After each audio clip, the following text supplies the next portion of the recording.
Abdala para termos mais uma participação. Você que achou que o tempo ia passar, mas é muito tempo de transmissão, ó, já foi metade, mais da metade aqui do tempo já foi, então é muito rápido. Fica com a gente aí até o final e compartilha como o pastor Jair colocou aqui para a gente. Pastor Abdala, seja bem-vindo. Obrigado. Deus seja louvado, obrigado por ter aceito o nosso convite. Habilita, por favor, aí a sua câmera. Aí, agora acho que vai. Pastor, fale para nós aqui, por favor, o senhor aí na União Central Brasileira, cuidando de missão global, evangelismo também, como a cidade se comporta dentro da missão de Deus. Obrigado. Ok, uma boa tarde, pastor Caio, muito obrigado pelo convite. Eu tenho uma estima muito grande pela Base Gênesis, pelo trabalho sério que é feito aí. Quero também, nessa tarde, saudar aqui, tenho visto aqui dezenas de jovens, gente que tem um coração na missão. Vejo aqui também, vi aqui vários pastores, alguns ex-alunos, pastores de perto, pastores de longe, muita gente comprometida. E esse momento é muito especial, porque nós estamos discutindo aqui aquilo que é o coração e a razão de ser de toda a igreja, que é o cumprimento da missão, que é cumprir Mateus 28. Não é? E lembrando que o livro de Atos, no capítulo 8, diz que a nossa missão não se restringe ao local onde estamos, porque ela diz: recebereis poder, sereis minhas testemunhas em Jerusalém, Judéia, Samaria e em todos os confins da terra. Nesse momento, eu quero tirar um pouco de lições do passado. Eu vi aqui o pastor Choque falando, o pastor Jair, outras pessoas, cada um dando um enfoque na missão. Eu gostaria, nesse momento agora, de tratar um pouquinho, mostrar para vocês alguma coisa muito importante que mostra um modelo de evangelização dos grandes centros. Um modelo que pode ser replicado por jovens, por pastores, por líderes de unidade de escola sabatina, o que quer que seja. Esse é um plano estabelecido por Deus e nós vamos apresentar para vocês aqui aquilo que é conhecido como o modelo Éfeso. Eu sei que algumas pessoas talvez já tenham entrado em contato com isso daqui, não é nada demais que vocês vejam de novo, mas há vários jovens aqui que precisam conhecer um pouquinho esse modelo de evangelização. Aqui está. Esse é um modelo corporativo que está fundamentado em pelo menos 4 bases que sustentam toda a teoria, tudo aquilo que nos orienta no cumprimento da missão, que é o trabalho de Jesus, o ministério do apóstolo Paulo, a Bíblia, o Espírito de profecia e a história, a maneira como Deus guiou esta igreja no passado. Então, aqui eu vou introduzir com esta citação de Ellen White. Ela diz assim: quando as cidades forem trabalhadas como Deus deseja, veja aqui, há uma maneira, há um plano, há um modelo estabelecido por Deus, como Deus deseja. O resultado será o posto em operação, um poderoso movimento como nunca foi testemunhado. Vamos quebrar essa frase aqui para explorar um pouquinho cada parte. Quando ela fala quando, isso sugere uma visão do futuro. Significa que as cidades vão ser alcançadas. Como Deus deseja, significa que Deus tem um plano, não é o meu, o seu, de nenhum departamental. É um plano que garante resultados, porque diz que o resultado será o pôr-se em operação, quer dizer, vai catalisar, vai iniciar, vai lançar, estabelecer um movimento poderoso. Esse movimento poderoso está relacionado com a mensagem de Apocalipse 18, que é a mensagem da iluminação da terra, com as 3 mensagens angélicas. Voltando agora de novo a essa citação, para que nós prossigamos. Reparem, ela diz: precisamos levar com insistência nossas petições ao Senhor e fazer o melhor de nossa parte, forçando a marcha com toda a energia possível, de modo que se faça uma abertura nas grandes cidades.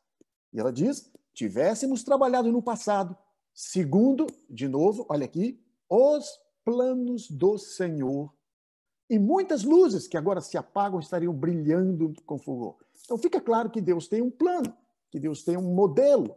E vocês vão ver como esse modelo foi usado no passado, como ele é usado agora, e como vocês podem aplicar alguns desses princípios aí onde você está.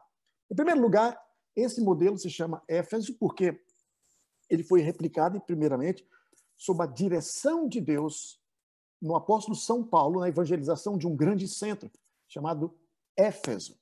A maneira como o apóstolo Paulo traduzia a grande comissão de Jesus era indo às cidades, era multiplicando igrejas, era fazendo discípulos. Então, aqui você tem um quadro. Aqui você tem um quadro. Esse quadro aqui é da segunda viagem missionária de Paulo. Você vê bem abaixo aqui a cidadezinha de Antioquia da Síria. Esta Antioquia era a base, era a cidade de onde partiram e chegavam todas as 3 viagens missionárias de Paulo. Então, aqui na segunda viagem missionária, você pode ver no mapa, na região em violeta, a região da Cilícia e a Galácia. Então, na primeira viagem missionária, Paulo, juntamente com Barnabé, plantou e evangelizou várias cidades, igrejas nessas cidades que estão aqui. Na segunda viagem, que você vê o mapa, o apóstolo Paulo repassou nessas mesmas cidades, fortalecendo os discípulos e as igrejas. Ele queria ir mais ao norte, aqui a região de Bitínia, Ponto, o Espírito não permitiu. Ele foi à pequena cidade de Troas, que você vê nessa parte vermelha na extremidade, e ali Paulo teve a famosa visão macedônia. Passa Macedônia e ajuda-nos. Ele entendeu que Deus estava chamando, ele foi à Europa, e ele se tornou o primeiro missionário aí. Então, a primeira cidade foi a cidade de Filipos, você encontra esse relato lá no livro de Atos, no capítulo 16, e então ele plantou igrejas também em Tessalônica, Bereia. Depois ele foi a Corinto, bem aqui abaixo, e ali em Corinto ele encontrou um casal chamado Áquila e Priscila. Esse casal estava fugindo de uma perseguição movida por um imperador romano chamado Cláudio. E então Paulo pega esse casal, repare a seta, cruza o oceano e ele vai a uma cidadezinha chamada Éfeso. Na verdade, não era uma cidadezinha, havia cerca de 600 mil habitantes aí. Agora, repare, o que iria acontecer aqui era um modelo a ser replicado na missão no mundo inteiro. Repare que, ao chegar em Éfeso, Paulo deixa ali um casal para que eles testassem o território e iniciassem uma série de ações antes que Paulo retornasse. Então, Paulo deixa o casal, ele vai de volta aqui para Jerusalém. E agora nós vamos à terceira viagem missionária. Vou abaixar o vídeo aqui.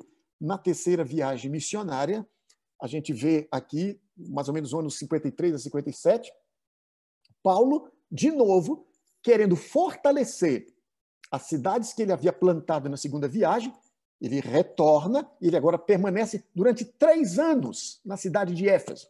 O que aconteceu ali, vocês vão ver daqui a pouco. Ele permanece 3 anos naquele local, ele estabelece uma igreja, e a partir daquela cidade, o evangelho se espalha por toda a Ásia. E então, depois, ao terminar o período de 3 anos ali na cidade de Éfeso, Paulo move-se ao norte em direção à Europa. De novo, essa é a terceira viagem missionária. Paulo está agora fortalecendo as cidades, as igrejas onde ele plantou, escrevendo cartas. Aqui ele escreve aos Coríntios, depois ele escreve aos Romanos. Esse era um trabalho de discipulado, evangelizando, plantando igrejas. E quando ele vai à cidade de Corinto, escreve aos Romanos. E então, Paulo termina, assim, a sua terceira viagem missionária. Repara que ele retorna, porque ele descobre um complô, ele não vai pelo mar, e ele então vai a uma cidadezinha de Mileto, bem abaixo de Éfeso. Essa história está registrada no livro de Atos, no capítulo 20. Ali ele se reúne com todos os líderes das igrejas plantadas ali, ele os fortalece, vai para Jerusalém, onde ele é preso e ele morre. Ok. O que foi que especificamente aconteceu ali na cidade de Éfeso? Aqui você tem um quadro visual do que teria sido a cidade de Éfeso. Então você repare aqui, essa era uma cidade portuária, próxima do mar Egeu, era provavelmente a terceira maior cidade do Império, cerca de 600 mil habitantes. Aqui você tem a biblioteca de Éfeso. Recorda que Paulo, ao chegar aqui nesse local, ele era um tent maker, era um fabricante de tendas. Ele está regressando. Ele já havia deixado um casal, Áquila e Priscila, trabalhando aí. Ele agora regressa e, junto com a companhia de Áquila e Priscila, eles começam a trabalhar na sinagoga. E ele fabricava tendas. Bem ao lado aqui desta escola havia o ágora, o mercado, onde Paulo expunha todas as suas tendas. Agora, qual foi a metodologia que Paulo usou aqui em Éfeso? O que essa história tem a ver conosco hoje, no século XX? para você que é jovem, para você que é evangelista, para você que é um plantador de igreja, para você que é um pastor. Então, vamos ver quais são alguns princípios importantes que podem ser extraídos aqui. Em primeiro lugar, nós vemos aqui um modelo que vai ser reproduzido. Inicialmente, Paulo, antes de estabelecer uma plantação de uma igreja, um projeto qualquer, ele mandou à frente uma dupla, um casal, chamado Áquila e Priscila. Esse casal foi à frente para testar a receptividade. Então, eles compartilhavam a literatura, as epístolas escritas por Paulo, eles davam estudos bíblicos. Aqui em Atos capítulo 18, nós vemos quando Paulo pegou Áquila e Priscila de Corinto e levou para a cidade de Éfeso. E agora, em Atos 18, 26, você vê ele encontrando um jovem chamado Apolo, percebe que ele não tem muito fundamento na Bíblia, ele o chama à sua casa e começa um programa de estudos bíblicos com Apolo. Então, aí você vê um trabalho pioneiro, um trabalho de estudos bíblicos, de classes bíblicas, com pessoas que são mais interessadas. Uma vez que esse trabalho prosperou, o que aconteceu em seguida? Agora, ele inicia um núcleo de capacitação, um núcleo de discipulado. Então, nós lemos que Paulo envia um grupo de associados, um grupo de pessoas que eram de outros lugares para dar apoio para Áquila e Priscila.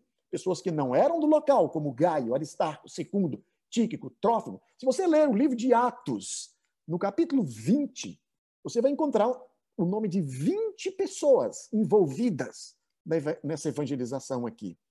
Então, o que eles fazem aqui? Esse casal, junto com Paulo, agora também começa a treinar pessoas. E eles descobrem ali na cidade um grupo de 18 discípulos. Esses discípulos não tinham mais compromisso, não conheciam o Espírito Santo. Eles estavam um pouco perdidos ali. Então, Atos capítulo 19 diz que Paulo rebatiza esses discípulos, eles recebem o poder do alto, eles começam a falar em outros idiomas para se unir a uma equipe para evangelizar a cidade. Reparem, o passo seguinte é que, com a ajuda deste núcleo, que foi treinado, que foi descoberto, perdido por ali, que iniciou o estudo bíblico com Áquila e Priscila, eles então vão à sinagoga, começam a pregar, são expulsos. E o passo seguinte é que Paulo abre um centro de influência. O que é um centro de influência? Centro de influência é qualquer lugar, qualquer estrutura que marque a presença da igreja em uma área onde não há a presença adventista. Então, nesse caso aqui, Paulo alugou uma escola, a escola de um professor chamado Tiranos.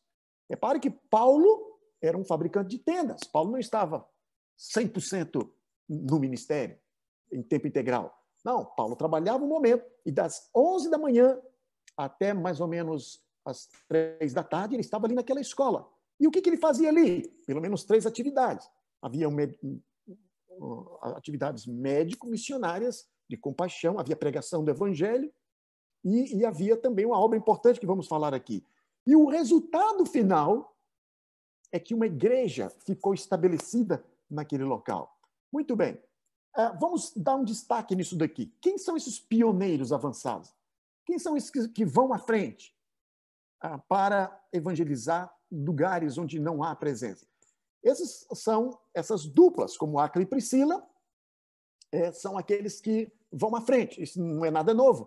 Por exemplo, em Lucas 10, diz que Jesus, quando ele ia evangelizar um lugar, ele mandava à frente. Ele mandava de 2 em 2. Paulo também usou essa prática. Ele trouxe Áquila e Priscila, ele enviava a Timóteo e Erasto. Qual é a importância disso? Ellen White explica. Os obreiros devem ir de 2 em 2 para orar, consultar-se mutuamente. Nunca devem ir sozinhos. Jesus enviou de 2 em 2 a todas as cidades de Israel. E agora, olha a missão. Curai os enfermos e pregue a vós outros está próximo o reino de Deus. Uma vez que esses batedores, esses pioneiros vão à frente, testam o território, o passo seguinte é que quando pessoas começam a se interessar pela verdade, organiza-se um grupo de discipulado. Não é? Como no caso de Paulo. Paulo trouxe mais gente para ajudar de fora. Mas agora esses 12 discípulos, mais Apolo, mais um grupo de pessoas que vieram ajudar, eles começaram a ser treinados para trabalhar na cidade. Veja, por exemplo, por que os 12 discípulos foram rebatizados e receberam o poder do Espírito Santo? Ellen White diz aqui, dessa forma estavam habilitados a trabalhar como missionários em Éfeso, nas circunvizinhanças, e também proclamar o evangelho na Ásia Menor. Ou seja, repare, toda a Ásia foi evangelizada. Nós lemos isso em Atos capítulo 19, verso 10. Mas não foi Paulo quem plantou a igreja em Esmirna, Pérgamo, Tiatira, Laodiceia, Colossos, e a cidade de Herápolis, e todas aquelas cidades. Eram esses discípulos que eram treinados, capacitados ali na escola de tiranos, eles saíam, eles evangelizavam as cidades circunvizinhas. Esse é o trabalho do pastor, é capacitar, é organizar classes de discipulado, de treinamento. E agora, esse núcleo era composto de uma variedade de dons. Repare que aí tinha uma Aquila e Priscila, que tinha um dom da hospitalidade, tinha um Lucas, que era um médico, tinha um Timóteo, pregador, Sóstenes, uma espécie de comportor, tinha Erastus, que era um administrador, e ele era um administrador rico da cidade de Corinto, tinha Tito e outras pessoas mais. Agora, repare que quando esse grupo era treinado, o primeiro ponto foi que eles organizaram um centro de influência, que pode ser uma casa, um aluguel, que pode ser uma escola. No caso, aqui, Paulo alugou a escola do professor Tirano. Ele ficou 3 anos nesse lugar, evangelizando, trazendo a mensagem médico-missionária e treinando e enviando missionários para fora. Então, o que acontecia ali, nessa base de missão que precisa acontecer em várias cidades? A Bíblia diz, em Atos 19, diz assim, tomando consigo os discípulos, passou a ensinar diariamente na escola de tiranos. Isso por 2 anos. Repare, de maneira que todos na província da Ásia ouviram a palavra do Senhor. O que acontecia ali naquele centro de influência? Deus fazia milagres por meio de Paulo, lenços e aventais, quer dizer, a cura de pessoas. Eram curados das doenças, espíritos malignos saíam deles ali.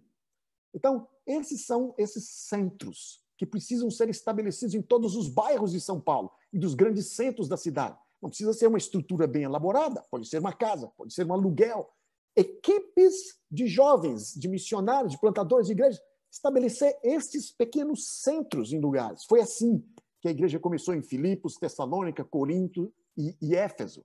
É um lugar para praticar compaixão, essas coisas como o pastor Jair explicou aqui. E o passo final era que uma igreja se estabelecia. Então, aqui estão 2 passagens que mostram que uma igreja ficou em Éfeso. Efésios capítulo 1 e Apocalipse capítulo 2. A igreja de Éfeso estava ali. Agora, notem que interessante. Eu repito. Primeiro, uma equipe de pioneiros vai à frente, fazendo trabalho elementar, pesquisando, descobrindo interessados, organizando pequenos grupos, classes bíblicas. Depois, um núcleo de capacitação. Depois, organizar um centro de influência. E, finalmente, o ponto final é que uma igreja fica pronta. Vejam aqui. Aqui está uma cidade de Nova York. Por volta do ano 1900, esse era um grande desafio da igreja adventista. Havia apenas 2 pequenas igrejas que funcionavam aí. Ellen White estava voltando da Austrália. E ali havia acontecido um fato interessante que chamou a atenção dela para envolver um indivíduo que deveria realizar um trabalho nessa mega cidade. Veja, a presença da igreja ainda não é forte nesse local.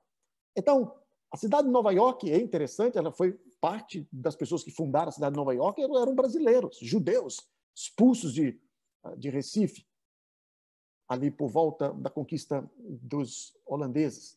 16 barcos foram em direção a Nova Amsterdã, 15 afundaram, só um chegou, 23 judeus. Há um cemitério com eles ali. Então, aí está a cidade de Nova York. E então, Ellen White escreveu o seguinte, repare, o Senhor apresentou diante de mim a maneira pela qual o trabalho deve ser realizado nessas grandes cidades. Fui instruído pelo Senhor que o irmão Haskell, que tem ampla experiência, deve abrir o trabalho em Nova York com base em um planejamento adequado, iniciando o trabalho missionário de acordo com a ordem do Senhor. Notem que Deus tem uma ordem, Deus tem um plano, Deus tem instruções claras. E aí está, Haskell. Depois ela escreveu, está aí no livro do Evangelismo, ela diz assim, irmão Haskell, o Senhor vos deparou a oportunidade de entrar na cidade de Nova York. Vosso trabalho de missão aí deve ser um exemplo. Notem aí de novo, um modelo do que essa espécie de trabalho, do que deve ser essa espécie de trabalho em outras cidades. Então, preste atenção agora, irmãos, porque o que aconteceu aqui é um exemplo para o mundo, é um modelo para São Paulo, do Rio, é um modelo para Recife, para Salvador, para as grandes cidades do mundo. Por que Haskell? Aqui você tem uma foto, há 2 anos atrás, eu fui convidado para treinar um grupo de missionários ali na Austrália. Eu não sabia, eu fui treinar um grupo de missionários de todas as ilhas, são pessoas de várias línguas que deveriam ser enviados para as ilhas ao redor da Austrália. E, ao chegar ali, eu descobri uma história muito interessante, uma história relacionada com o pastor Haskell, o mesmo que Ellen White estava chamando lá. Nesse lugar onde eu estou aqui, faz muitos anos, no ano 1861, foi plantada a primeira igreja adventista do hemisfério sul. Não foi na Argentina, não foi no Brasil, foi na Austrália, foi na cidade de Melbourne. E o que eles faziam?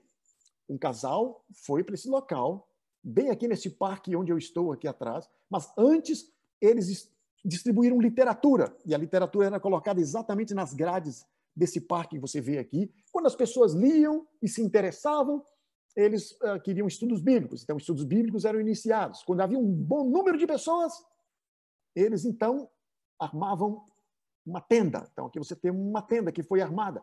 E o passo seguinte é que uma pequena igreja, essa igreja que vocês veem aqui, foi a primeira igreja adventista plantada no hemisfério sul. E outra curiosidade é que esse prédio, vocês veem à esquerda, é a primeira sede de união, a União Australasiana, a primeira união da igreja adventista, foi estabelecida ali, tudo muito próximo. Quem foi o pioneiro? Pastor Haskell. Agora, repare, Ellen White está agora em Nova York. Quem ela chama? Logo depois que essa igreja foi plantada, Ellen White veio para cá e ela trabalhou 9 anos nesse local. Então, foi por isso que ela chama o pastor Haskell e sua esposa Hattie, para que eles vão à cidade de Nova York. E o que eles fazem exatamente ali? Como que eles evangelizam uma grande cidade? Por que isso se torna um modelo? Reparem, aqui está. Há um historiador chamado Arthur Spalding, ele diz assim, eles capitanearam um corpo diversificado de trabalhadores na metrópole. Estabeleceu-se um plano, uma campanha abrangente. O plano era o seguinte, que o trabalho de literatura, de casa em casa, fosse conduzido, abrindo portas para estudos bíblicos por instrutores competentes, serviço de saúde e educação acontecesse através de restaurantes, e, no final, seguir-se-iam reuniões evangelísticas. Vejam, em outras palavras, primeiro foi o casal.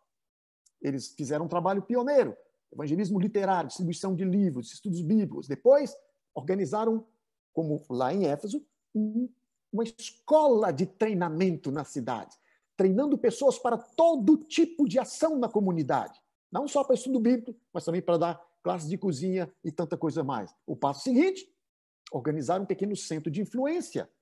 E o último passo, uma igreja foi estabelecida. Então, veja, nesse caso, o Aquila e Priscila, que foi o casal Haskell, eles foram à frente, eles testaram a receptividade. E o que eles faziam? Aqui diz o historiador, dia a dia saíam dando estudos, vendendo literatura, realizando trabalhos médicos, missionários, e depois organizaram uma escola. E o que acontecia ali naquela escola, naquele centro de influência? Eu gosto muito desse texto. Repara o que diz aqui. Deus opera por meio de instrumentos. Ele usa o ministério evangélico, ele usa a obra médico-missionária e usa as publicações. Todos são eficazes mediante a fé. Agora aqui embaixo diz, o ministério evangélico, quer dizer, a obra bíblica, a obra médico-missionária e nossas publicações são instrumentos de Deus. Um não deve suplantar o outro. Em outras palavras, aí está o tridente, aí está o tripé de Deus para atuar nas cidades. Obra médico-missionária, obra de compaixão, a obra evangelística ou bíblica e a obra de publicações. E então, isso foi feito, e eu termino mostrando para vocês um vislumbre do que aconteceu aqui. Aqui você tem a cidade de Nova York naquela época, vários jovens foram capacitados, alguns deles, uma equipe ou um ministério especial começou a trabalhar com os presos na cadeia, Então, aqui você vê um quadro, em 1894, uma prisão aqui, um grupo trabalhou ali, mas a cidade de Nova York também era rodeada de rios, Rio Hudson, e então um grupo de jovens foi capacitado para trabalhar nos portos. E veja, eles foram trabalhar nos portos ali da cidade de Nova York, e havia 4 ministérios específicos para trabalhar nos portos ali. Lembre-se que a obra chegou aqui no Brasil por causa de literatura que alguém deixou nos portos. Outro grupo começou a abrir centros de influência, no caso, restaurantes vegetarianos, em várias partes da cidade. Depois, quando tudo estava pronto, havia também classes bíblicas, havia também pequenos grupos nos lares e uma série de atividades. E então veio um evangelista chamado E. Frank, alugou esse auditório que vocês estão vendo aqui. Isso é o Carnegie Hall. Para vocês terem ideia, o que seria esse Carnegie Hall hoje? É esse mesmo local. É uma fortuna. Isso só aconteceu porque eles só alugavam final de semana. E agora, no final, campanhas evangelísticas aconteceram em toda a cidade. E então, a parte final é que 20 igrejas foram plantadas na cidade de Nova York. O resumo de tudo, aqui você tem um resumo de tudo. Veja, 15 séries evangelísticas, 4 equipes que trabalhavam com missão nos portos, 20 igrejas plantadas, 10 ministérios que aconteciam nas casas, outro grupo que trabalhava nas penitenciárias, grupos, escolas de treinamento, centros de influência ou restaurantes vegetarianos. Ou seja, o trabalho para alcançar hoje as grandes metrópoles precisa ser um trabalho de missão urbana. Não apenas feito por uma classe de pessoas, só evangelistas, só obreiros bíblicos. Não. É preciso todas as pessoas com todos os dons, com todas as experiências, para que se unam em equipes como Paulo e alcancem essas cidades. E eu termino aqui dizendo que esse é o modelo de Deus. Primeiro, que alguém vá à frente, que teste, que distribua literatura, que comece estudos bíblicos, que se organizem classes de treinamento, classes de missão nas grandes cidades, treinando pessoas para todas as classes. Nós já temos isso aqui no estado de São Paulo. É necessário que mais campos abram escolas de missões em cada grande metrópole. Precisamos de centros de influência. Centro de influência não é uma estrutura cara, pode ser uma casa, pode ser um aluguel, pode ser um hotel que você começa uma série de atividades ali, pode ser dentro de uma escola, onde quer que seja. E ali se pratica 3 atividades: obra médico-missionária de compaixão, a obra bíblica e também a distribuição de literatura. E que o resultado final de tudo isto seja o estabelecimento de comunidades, de igrejas que Deus tem estabelecido aqui. E hoje eu faço um convite para você. Quem é que vai olhar para a necessidade das grandes cidades? Veja, Deus, Paulo, usou várias pessoas, cada um com seu dom, unidos em uma só equipe. E hoje Deus chama estudantes, médicos, Deus chama advogados, assistentes sociais, Deus chama você que trabalha aí por detrás de um balcão, Deus usa você que é um comportor, quem quer que seja, para que se una ao grande projeto de Deus. E o grande projeto de Deus hoje chama-se conquistar as grandes metrópoles para Jesus. Deus abençoe você, que Deus use você no cumprimento da sua missão. Amém. Não sei se eu terminei o tempo todo aqui, mas, pastor... Pastor, tá perfeito. Obrigado, Caio, viu, pela sua participação. A gente agradece também o apoio da União Central Brasileira. Como o senhor mesmo disse no começo, o senhor tem a base Gênesis no coração, porque o senhor acompanhou desde o começo. E nosso agradecimento também à sua influência, toda a parte de mentoria, discipulado que o senhor fez ali. Hoje a base Gênesis conseguiu esse crescimento porque teve também o seu apoio. Eu quero te agradecer pessoalmente, viu? Obrigado pela sua participação também. Obrigado, pastor. Que Deus abençoe e continue guiando o seu ministério. Tamo junto aí.